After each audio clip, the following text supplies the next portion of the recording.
Rachele here with the Amethyst Ascension. If you are new here, welcome, and if you're returning, thank you so much for joining me again. So today we are doing a Witchy Wisdom Wednesdays topic, and that is on MirrorMagick. So I do have a few things here. This is a hand mirror that I got from the Witch's Moon, and that's for Bast. This is one that I actually made. It's a regular frame. I got this frame from Walmart for about $5, and then I purchased a black matte spray for another like $1 for the can, and then I got some of the gold acrylic paint that you see on here and brushed it all on it. This was all black, and brushed it on there on the raised areas and all around here. So that's how I made this, and it can be used for scrying with it. It can either be set up this way, or it can be set up this way, or it can be flat. So the whole thing probably cost me about $7 to make this, because I do have a video, which I will put up in the corner over here, showing this particular when I made it.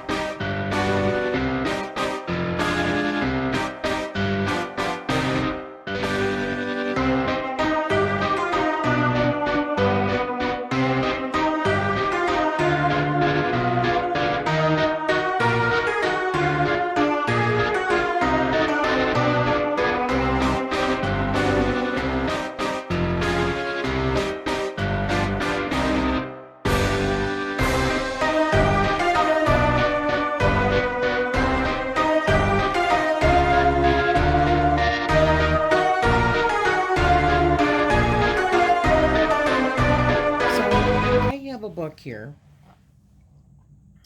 It's called The Witch's Mirror, The Craft, Lore, and Magic of the Looking Glass, and it's by Mickie Mueller. And I wanted to read a little bit out of it, just like tidbits here and there, but just to let you know, there's, I mean, just a very little bit am I going to be reading, but she goes into detail about so much different kinds of mirror magic. And I don't have a whole lot of experience with MirrorMagick. I've only done one spell with MirrorMagick, and that was in the past, about a year ago. However, I do use MirrorMagick, well, maybe a form of MirrorMagick, when I go out in public sometimes. If I feel like too much energies are just surrounding me that are not good, I will use and envision a mirror all the way around the outside of my body, but facing outwards, so that anybody's negative energy or anybody's energies do not come to me. They bounce off of me, and they go back to the person that, you know, where they should be, that person's energy. So, mirrors in history, tradition, and lore. When we think of a mirror, we think of the modern glass mirror with high definition quality, thin, light, and affordable. Mirrors have been with us in one form or another for ages longer than many people might realize. But they've always been seen as magic. The first mirror was probably a pond or even a puddle that one of our ancient ancestors looked down into and pondered this strange upside down world full of trees, clouds, and a curious, familiar human peering back at them. Early village mages also used obsidian mirrors. Here's some obsidian. Obsidian is smooth and reflective volcanic glass, which is perfect for making a scrying mirror. These mirrors have been around as early as the Neolithic period, and some people still use obsidian scrying mirrors today. Once people began working with metals, they realized that one of its properties was its ability to reflect. For ages, mirrors were actually made out of highly polished copper, brass, and even silver. Versions of metal mirrors were used from the Bronze Age right up through the Middle Ages. There are lots of Greco-Roman vases with paintings of ladies with hand mirrors, including the goddess Venus herself. Well, that was weird. What was that about? The Romans did a bit of experimenting with the glass and lead and made a few glass mirrors, but they were small and not as lovely and clear as what we see today. In Roman times, metal mirrors were still much more common.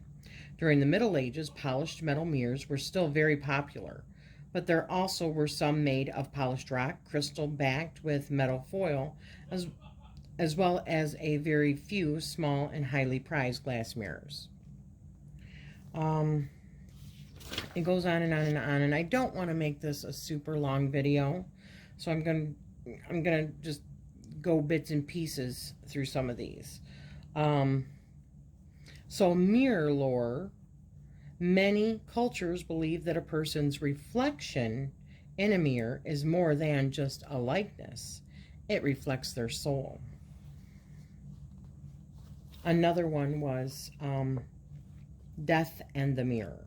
A widespread funeral tradition demands that mirrors be covered in the room, house, or building where someone has just died. This custom is shared by numerous cultures, religions, and spiritual traditions, so variations exist. Some find it appropriate to use the first thing at hand, towels, sheets, tablecloths, or clothing. Formal Victorian mourning etiquette, on the other hand, recommended draping black velvet over mirrors. Meanwhile, others prevent mirrors from reflecting by turning them to face a wall. All sorts of modern rationales explain this practice, but the tradition of covering mirrors in the presence of death is ancient and deeply rooted in magic and mysticism. It is a response to the mirror's traditional roles as a soul catcher and as a portal to other realms. Covering a mirror serves two essential goals: to protect the living and to protect the dead. When a crystal ball is not in active use, it's customary to cover it. Oh, see, I didn't know that. You can see a little bit of my crystal ball right there. Maybe I should get a cloth for that. Which allows it to rest, but it also temporarily closes the portal it provides. Veiling a mirror is akin to covering a crystal ball. When death is in the house, it's considered unwise to leave those portals open. Very interesting. And then we have mirror lore and superstitions. From the first time the Greek haughty Narcissus fell in love with his reflection in a pool, mirrors have been equally treasured and feared for their strange reflective properties. Many superstitions seem to stem from the perception of a mirror as a passageway between worlds. Let's look at some of the classic and sometimes contradictory superstitions regarding mirrors. Watch for more throughout this book. So if you break a mirror, you will have 7 years of bad luck. One cure for this is to bury the pieces of the mirror. Interesting. Many cultures believe that covering mirrors in the house where someone has died prevented the capture of the soul of the departed within the mirror, or preventing the dead from returning through the mirror, depending on the culture. It's bad luck to receive a mirror as a gift from the home of someone who is deceased. A mirror falling from a wall is said to predict an impending death in the family. If a couple looks at their reflection together in a mirror on their wedding day, they will have a happy marriage. Some cultures believe that allowing a baby to see their own reflection before their first birthday would cause death. Oh my gosh, I've never heard that. Eating an apple while brushing your hair at midnight and looking into a mirror, you will see either your future spouse or the Grim Reaper. It's bad luck to see your reflection in a mirror by candlelight. It does make you look kind of creepy, so maybe that's why. Yes, it does. A vampire will have no reflection in a mirror. In the Middle Ages, women were warned that primping too long before a mirror would cause them to see the devil himself there and go mad. Yes, the mirror does hold its mysteries and has kept people on their toes for centuries. I'm sure the adolescent daughters of medieval lords responded with huge eye rolls when warned of the evils of mirrors. So, there is legend and lore of the witch's magical mirror. Witches associated with mirrors make sense. Witches walk between the worlds, and the mirrors have long been regarded as a passageway to other worlds. Gazing into a mirror in order to see secrets of the past, present, or future is known as the art of catoptromancy. I'm not sure. One of the first uses of the magic mirror. There were priests in ancient Rome, Greece, and Egypt who included the art of gazing into mirrors of obsidian or polished metal among the magical arsenal that they used to learn secrets beyond normal perception. Modern witches call this form of divination seeing or scrying. The term scrying comes from the Middle English word descry, meaning to catch sight of something difficult to see. Interesting. Both scrying mirrors and other forms of magic mirrors permeate history.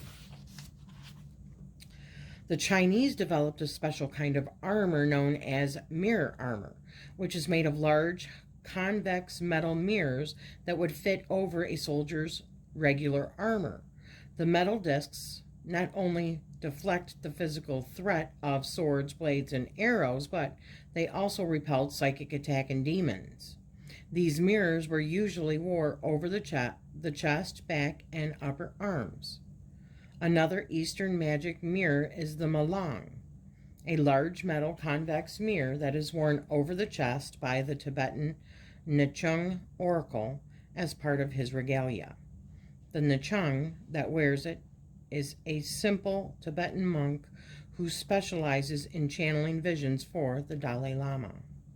Yep, even the Dalai Lama uses a magic mirror. Interesting. In India and Pakistan, mirrors have been used as magical embellishments for ages. Shishka embroidery is the art of attaching tiny mirrors to clothing and dowry textiles, decorative objects, and walls to bring blessings of good fortune. The fancy Indian decorative door hanging known as the toran is covered with tiny mirrors. Torans have a glittery row of embroidered and mirror-decorated pointed leaf-like shapes that hang down. These hangings are meant to fill the home with blessings of protection and fertility. Additionally, they reflect sunlight, which repels the evil eye. These mirrored toran decorations were used as magical protection for a married couple and were a valued part of the bride's dowry. Wow. How about a death ray using mirrors? It says ancient Greek mathematician and technologist Archimedes thought it would be a great idea. And then it goes on to talk about that. Oops, my apologies. Let me stop that. Another lore here, Persian lore. In Persian lore, sitting very still and combing your hair in front of a mirror without speaking will allow you to see ghosts in the reflection. There are also deities that are associated with mirrors. We have Venus and Aphrodite. We have Hathor. We have Ishikor Dome, which is in the religion of Shinto in Japan. We have another one, Tezcatlipoca, and I know I'm not pronouncing these very well, and that was an Aztec, lord of smoking mirror. According to an old wives' tale, mirrors should be covered during a thunderstorm to keep them from attracting lightning. They've also got shamanic magic mirrors. Shamanism holds some lore of its own to add to the Mueller of the magic mirror. Shamanic traditions from Mongolia and the Buryat region use a highly polished metal disc called a toli as a mirror. Tolis serve many functions, including warding off malevolent entities, scrying and divination, and healing through various ceremonial procedures. The Tole is occasionally used by some practitioners as a portal for the shaman's compassionate helping spirits to enter and exit a ceremonial space. The empowered Tole is placed upon the shaman's altar, and as they are called or needed, the spirits enter and exit the ceremony and healing session through the Tole, which serves as focal point of power. Very interesting. And there's a whole lot more in this book. Let me just tell you really quick. So we have magical mirrors in popular culture. We have witch mirrors for witches' mirrors. Reflections of real witches. We've got different talks about the different shapes, different styles, whether they're concave, convex.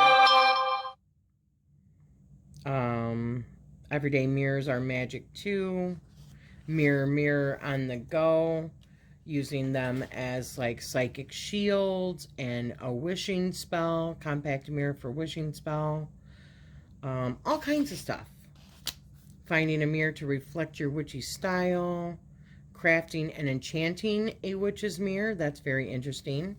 Mirror herbal wash formulas and condensers. So, and there's more. So I want to highly recommend this book, The Witch's Mirror, The Craft, Love, and Magic of the Looking Glass. And there was a lot more that she talked about in the beginning that I just didn't touch on. And it's by Mickie Mueller. And she is the writer and illustrator of The Voice of the Trees and the illustrator of the Magical Cats Tarot. Oh, interesting. And in the beginning, she talks about how it was actually, her father was a mirror maker. So that is pretty much all I'm going to touch on, because as I said, I don't have a whole lot of experience with mirrors per se. I have done one. I did it a year ago or so. This was a scrying mirror that I created. And as I said, I will put, there we go, up in the corner, I will put a video or put a card to that video. And I hope you check out all of the other ladies doing their mirror magic today. And those ladies are, let's see, Jessica of Pagan Pathways, Summer of AstariaSen, Jasmine of Earth Spiderweaver, Cindy of ThatTarotLady, Dawn of Aurora Dawn, Courtney of Eries Witchcraft, and of course myself, Rachele of Amethyst Ascension. So I will be putting links down below to all of theirs. Not to mention, we do have a watch list. I have a watch list on my channel, and most of the other ladies have watch lists on their channels as well. And I hope you let us know how you use mirror magic, or if you've ever used it, if you've ever created your own like scrying mirror or anything like that. And use the hashtag MirrorMagick, and use it on the Witchy Wisdom Wednesdays hashtag right along with it, and we will make sure that we put that into our list as well, our watching list. But let us know, okay? And I'm sending you love and light. Thank you.